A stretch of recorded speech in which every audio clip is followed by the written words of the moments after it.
જય જવાન જય કિસાન. આપ સૌને મારા આદરપૂર્વક જય હિન્દ. આજે હું આપ સૌ ખેડૂત ભાઈ બહેનો અને વડીલો સમક્ષ એક અત્યંત ગંભીર અને આપણા અસ્તિત્વ સાથે જોડાયેલા વિષય પર વાત કરવા ઊભી છું. આજે આ મંચ પરથી હું કોઈ મીઠા રાજકીય વચનો આપવા કે કોઈ રાજકીય પક્ષના ગુણગાન ગાવા નથી આવી. આજે હું ગુલામીની એ અદૃશ્ય જંજીરોની વાત કરવા આવી છું, જે જંજીરોને આઝાદીના 78 વર્ષ પછી પણ આપણા ખેતરો, આપણી મહેનત, આપણા પરસેવા અને આપણા મૂળભૂત અધિકારોને જકડીને રાખ્યા છે. આપણે સૌને એમ છે કે આપણે 1947માં આઝાદ થઈ ગયા, આપણા દેશમાં તિરંગો લહેરાઈ ગયો એટલે આપણે પૂરતી રીતે આઝાદ થઈ ગયા. પરંતુ મારા વહાલા સાથીઓ, જ્યારે આપણે કાયદાના દસ્તાવેજો ખોલીને જોઈએ છીએ ને, ત્યારે હકીકત કંઈક અલગ જ દેખાય છે. તમને સમજાશે કે આ દેશમાં માત્ર શાસકોના ચહેરા બદલ્યા છે, પરંતુ તમારું અને મારું શોષણ કરવાની આખી વ્યવસ્થા આજે પણ એ જ છે જે અંગ્રેજોના સમયમાં હતી. ઇતિહાસના પાના ફેરવીને જુઓ, હિન્દુસ્તાનની અંદર આજે પણ જે વ્યવસ્થા છે એનો કાયદો એવી જ રીતે ચાલી રહ્યો છે. તેનો પાયો ઈસ્ટ ઇન્ડિયા કંપનીએ હિન્દુસ્તાન અને હિન્દુસ્તાનવાસીઓને કાયદેસર રીતે લૂંટવા માટે નાખ્યો હતો. મિત્રો, એક ઐતિહાસિક સમયગાળો યાદ કરો, જ્યારે ઈસ્ટ ઇન્ડિયા કંપની આપણા દેશને બેફામ રીતે લૂંટી રહી હતી, આપણા ખેડૂતો પર આકરા કરવેરાઓ નાખી રહી હતી. ત્યારે 1857માં ક્રાંતિકારી મંગલ પાંડે, ઝાંસીની રાણી લક્ષ્મીબાઈ અને દેશના લાખો ખેડૂતો અને સૈનિકો અંગ્રેજો સામે બળવો કર્યો. આ 1857માં પ્રથમ સ્વતંત્ર સંગ્રામથી બ્રિટિશ હુકુમત પાયાથી હચમચી ગઈ. તેમના મનમાં એક ડર બેસી ગયો કે જો હિન્દુસ્તાનના ખેડૂત અને જનતા એક થઈ જશે તો તેમને રાતોરાત દેશ છોડીને ભાગવું પડશે. ત્યારબાદ તારીખ 1/11/1858માં બ્રિટિશ તાજ દ્વારા એક મોટી જાહેરાત કરવામાં આવી કે હવે ઇન્ડિયામાં ઈસ્ટ ઇન્ડિયા કંપની શાસન નહીં કરે, પરંતુ બ્રિટિશ તાજ એટલે કે રાણી વિક્ટોરિયા સીધું શાસન કરશે. ત્યારે કેવા મોટા મોટા વચનો આપવામાં આવ્યા હતા.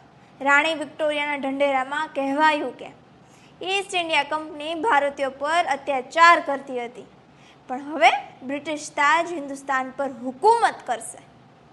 ત્યારે ભારતીયોના આર્થિક અને ધાર્મિક મુદ્દાઓમાં કોઈ દખલગીરી કરવામાં નહીં આવે. કેવા મીઠા બોલ બચ્ચનો અને કેવા પોગડા વિચારવાળા હતા એ. આ જ દગાબાજ વ્યવસ્થા અંતર્ગત હિન્દુસ્તાનમાં વાઇસરોયસની નિમણૂક કરવામાં આવી. આ વાઇસરોયસ આખા હિન્દુસ્તાનને પોતાની આંગળીના ઈશારે નચાવતો હતો. અને હવે ધ્યાનથી સાંભળજો મિત્રો, એ જમાનામાં એ વાઇસરોયસનો પગાર 2.5 લાખ રૂપિયા નક્કી કરવામાં આવ્યો હતો. તે સમયના 2.5 લાખ રૂપિયા એટલે કેટલી મોટી રકમ કહેવાય. વિચાર કરો ખેડૂત ભાઈઓ કે એ સમયે 1 ટક સોનાનો ભાવ, 1 તોલા સોનાનો ભાવ માત્ર 12 રૂપિયા હતો. આપણા દેશની ગરીબ પ્રજા, આપણા દેશનો ખેડૂત અને તેનો પરિવાર 2 ટકના રોટલા માટે ભૂખ્યો મરતો હતો, પોતાનો પરસેવો જમીનમાં પાડતો હતો. ત્યારે બ્રિટિશ વાઇસરોયસ આપણા દાદા પરદાદાની પરસેવાની કમાણીમાંથી 2.5 લાખ રૂપિયા લેતો હતો. આવી રીતે હિન્દુસ્તાનની અંદર વાઇસરોયસનું ક્રૂર અને લોહી ચૂસતું શાસન ચાલતું હતું. આ જ બ્રિટિશ શાસનની અંદર એક અત્યંત ચતુર વાઇસરોયસ આવ્યો, લોર્ડ ડફરીન. આ લોર્ડ ડફરીનનો જન્મ 21/6/1826ના રોજ થયો હતો, ઇટલી દેશના ફ્લોરેન્સ શહેરમાં. તે બ્રિટિશ સામ્રાજ્યનો સૌથી ખતરનાક અને ચાલાક મોહરો હતો. એ સમયે હિન્દુસ્તાનના ખેડૂતોના અવાજને કાયમ માટે દબાવી દેવા માટે લોર્ડ ડફરીને તારીખ 22/7/1885ના રોજ આ દિવસે ઇન્ડિયન ટેલિગ્રાફ એક્ટ નામનો કાયદો લાગુ કર્યો. સાથીઓ, આજે 22/7/2026 છે. બરાબર 141 વર્ષ પહેલા આજની તારીખે આ કાળો કાયદો હિન્દુસ્તાન પર થોપી દેવામાં આવ્યો હતો. આ કાયદો લાવવા પાછળનો મુખ્ય ઉદ્દેશ્ય શું હતો? આ વખતે બ્રિટિશ શાસક એવું કહેતી હતી કે એક શહેરથી બીજા શહેર વચ્ચે ટેલિફોનના થાંભલા ઊભા કરી વાયરો નાખવામાં આવશે, જેથી વાતચીત સરળતાથી થઈ શકે અને દેશનો વિકાસ થાય. પણ જરા વિચારો, આ વાતચીત કોણે કરવાની હતી? આ કોના ફાયદા માટે હતું? શું ગામડામાં રહેતો અભણ ખેડૂત વાતચીત કરવાનો હતો? શું ખેત મજૂરી કરતા આપણા વડીલો, આપણા પરદાદાઓ વાત કરવાના હતા? ના મિત્રો, આ થાંભલા તો બ્રિટિશ સરકારનો નફો વધુમાં વધુ થાય અને લશ્કરને ઝડપીથી સંદેશા મળે, આપણા હિન્દુસ્તાનને લૂંટવાનું વધુમાં વધુ સરળ બને, તેના માટે ઊભા કરવામાં આવતા હતા. આ કાયદો લાગુ કરતી વખતે કોઈ પાર્લામેન્ટમાં ડિબેટ નહોતી કરવામાં આવી, કોઈ ચર્ચા નહોતી થઈ.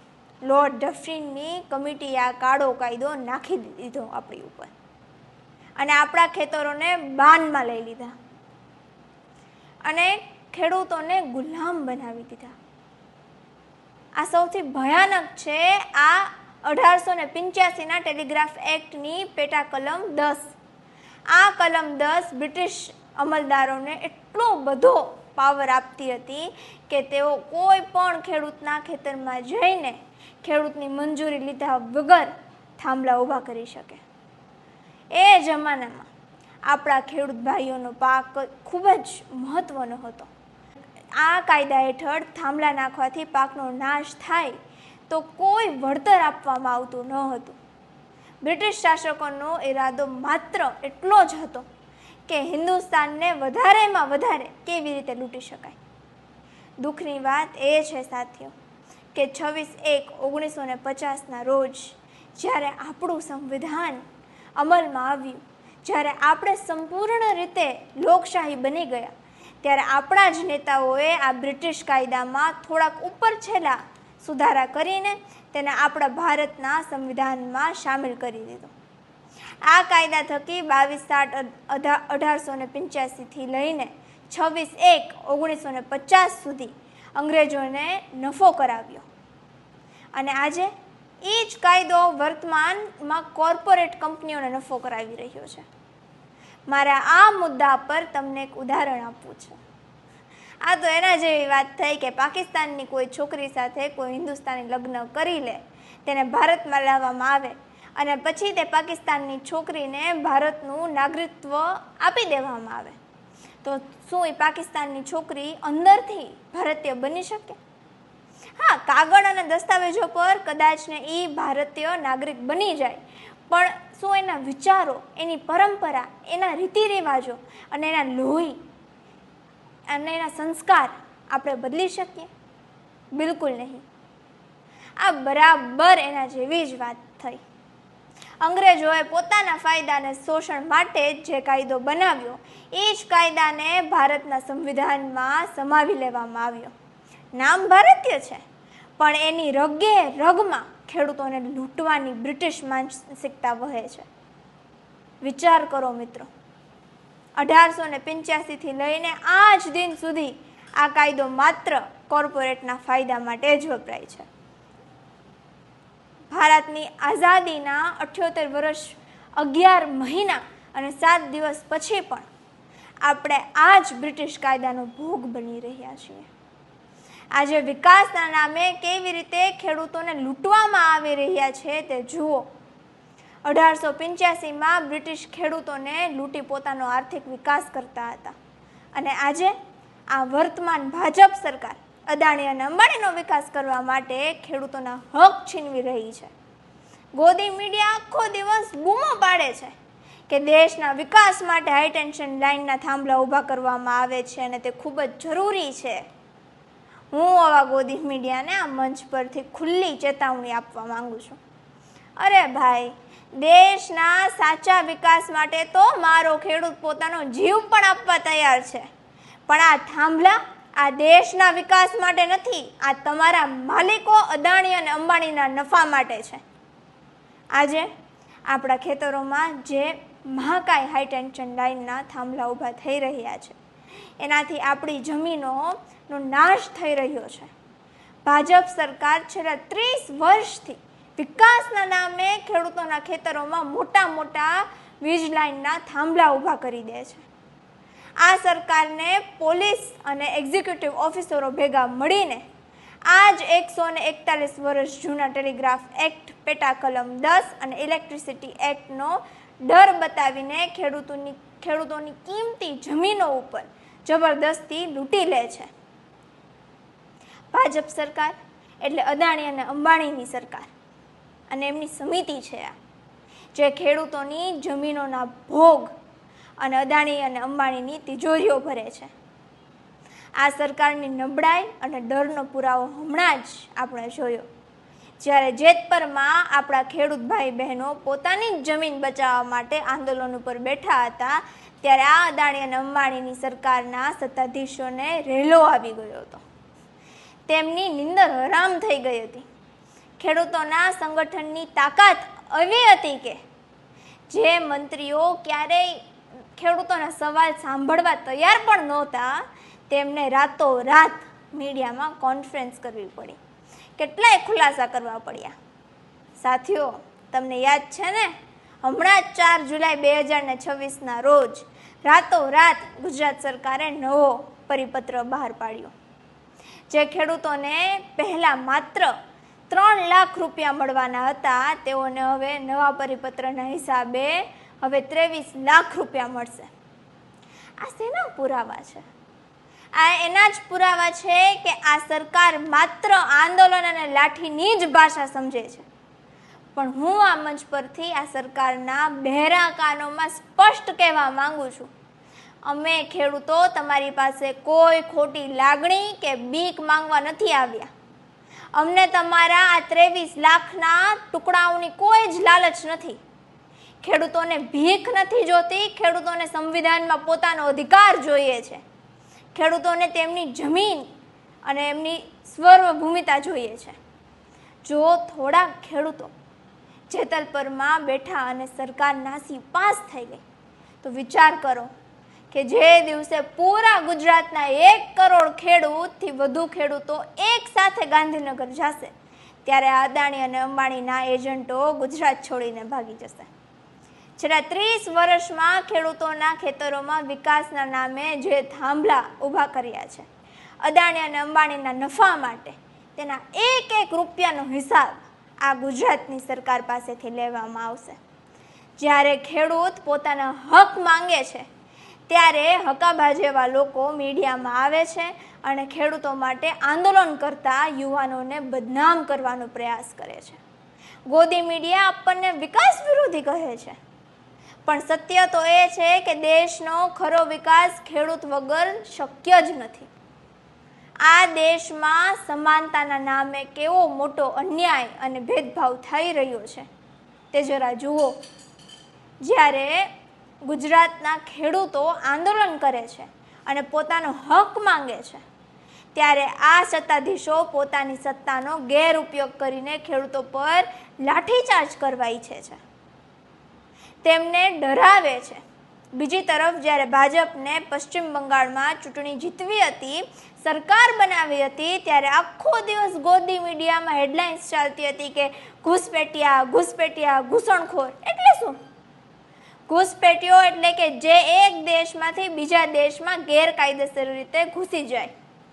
તો મારો સીધો સવાલ એ છે સરકારને કે જ્યારે ખેડૂતોની મંજૂરી વગર જબરદસ્તી એમના પવિત્ર ખેતરોમાં અદાણી અને અંબાણીની કોર્પોરેટર કંપની અને હાઈ ટેન્શન લાઇનના થાંભલા નાખવા માટે તમે ઘૂસી જાઓ છો, તો એ કંપનીઓને કયા ઘૂસણખોરો કહીએ? એ કોર્પોરેટ ઘૂસપેટિયા ઉપર લાઠીચાર્જ કેમ નથી થતો? સત્તાના જોરે લાખો મતદારોના નામ મતદાર યાદીમાંથી હટાવી દેવામાં આવે છે. આ SIRના નામના કાયદાની કોઈ ભારતીય નાગરિકે માંગણી નહોતી કરી, કોઈ આંદોલન નહોતું થયું. SIRના નામના કાયદા આવવાથી દેશનો કોઈ વિકાસ નથી થયો. છતાંય અંગત ફાયદા માટે એ કાયદો રાતોરાત લાવવામાં આવ્યો. પરંતુ જ્યારે મારા ખેડૂતના હક માટે અને અધિકારની વાત આવે છે, ત્યારે કોઈ કાયદા કેમ રાતોરાત નથી બદલતા. ત્યારે સરકાર કેમ બહેરા કાન કરીને બેસી જાય છે? કેમ કે આ મીડિયા અને આ ઉચ્ચ અધિકારો અને આ સરકાર આ બધા જ અદાણી અને અંબાણીના હાથે વેચાયેલા છે. આપણા રાષ્ટ્રપિતા મહાત્મા ગાંધી બાપુ સ્પષ્ટ શબ્દોમાં કહેતા હતા કે ભારતના જે ગામડા છે તે દેશની જડ છે. જો ગામડા નાશ પામશે તો ભારત નાશ પામશે. ગાંધી બાપુ માત્ર એવું માનતા હતા કે દેશનું કેન્દ્ર ખેડૂત છે. ગાંધી બાપુએ પ્રશ્ન કર્યો હતો કે ગામડું એટલે ઉકેડું? શું આપણે આપણા ગામડામાં રહેતા ખેડૂતોના ખેતરને ઉકેડું સમજી લીધું છે કે જ્યાં મન ફાવે ત્યાં થાંભલા રોપી દેવામાં આવે છે?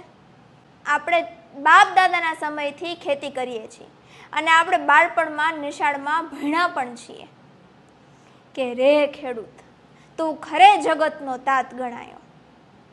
શું ભાજપની સરકાર જગતના તાતને આવી આબરૂ કાઢે છે? ગાંધી બાપુની ગ્રામ સ્વરાજની વિભાવના એવી હતી કે દરેક ગામડું આત્મનિર્ભર બને અને પોતાના નિર્ણયો જાતે લે. પણ આ ભાજપ સરકારે તો ગામડાઓની જમીન છીનવીને અદાણી અને અંબાણીને પધરાવી દીધી છે. ખેડૂત ભાઈઓ, હવે આપણે જાગવું પડશે. આપણી માંગણીઓ બહુ સ્પષ્ટ છે અને આ મંચ પરથી આપણે ભાજપ સરકારને આખરી ચેતવણી આપીએ છીએ. પહેલી માંગણી, તારીખ 22/7/1885ના રોજ લોર્ડ ડફરીને બનાવેલા બ્રિટિશ કાયદાને, ટેલિગ્રાફ એક્ટને જળમૂળથી ઉખાડીને ફેંકી દેવામાં આવે. આ કાયદો સંપૂર્ણ રીતે રદ થવો જોઈએ. બીજી માંગણી, પેટા કલમ 10 અને ઇલેક્ટ્રિસિટી એક્ટમાંથી ખેડૂતોને બાકાત કરી દેવામાં આવે. ખેડૂતોના હિતમાં એમના હક અને જમીનના પૂરતા રક્ષણ માટે નવો કાયદો બનાવવામાં આવે, જેમાં ખેડૂતની લેખિત મંજૂરી વિના કોઈ પણ એજન્સી ખેતરમાં પગ ન મૂકી શકે. ત્રીજી માંગણી, આવનારા દિવસોમાં નવી પાર્ટી કે નવી સરકાર કે કોઈ નવી ખાનગી કંપની ખેડૂતોની જમીન ઉપર પોતાની નજર બગાડીને જોવી પણ ન શકે. આપ સૌએ મને સાંભળી તે બદલ આપ સૌનો ખૂબ ખૂબ આભાર. જય હિન્દ.